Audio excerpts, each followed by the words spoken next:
আগেকার দিনে ছেলেমেয়েরা বড় হয়ে যা হতে চাইতো ভার্সেস এখনকার দিনে ছেলেমেয়েরা বড় হয়ে যা হতে চায়। আগেকার দিনে কিরে তোর কি হওয়ার ইচ্ছা বড় হয়ে? আমার তো বড় হয়ে টিচার হওয়ার ইচ্ছা। ক্লাসরুমে সব স্টুডেন্টসদের পড়াবো, খুব ভালো টিচার হব। তোর কি হওয়ার ইচ্ছা? আমি তো বড় হয়ে ডক্টর হতে চাই। বড় হয়ে ডক্টর হব, কত মানুষের সেবা করব, কত মানুষকে আমি সুস্থ করব, আমি দেশকে সুস্থ করতে পারবো। বড় হয়ে আমি খুব বড় ভালো ডাক্তার হতে চাই। ডক্টরও খুব ভালো। এখনকার দিনে কিরে তোর ফিউচার প্ল্যান কি?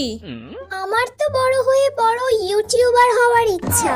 ইউটিউবার হব, অনেক টাকা কামাবো, সোশ্যাল ইনফ্লুয়েন্সার হব, ফেসবুক, ইউটিউব, ইনস্টাগ্রাম সব জায়গায় শুধু আমিই থাকবো। আর বড় হয়ে আমি এটাই হতে চাই। হ্যাঁ রে, আমারও ইউটিউবার হওয়ার বড় হয়ে খুব ইচ্ছা। সোশ্যাল ইনফ্লুয়েন্সার হব, কত টাকা কামাবো। এখন তো ইউটিউবে প্রচুর টাকা। একটা বড় ইউটিউবারকেই আমি বিয়ে করতে চাই।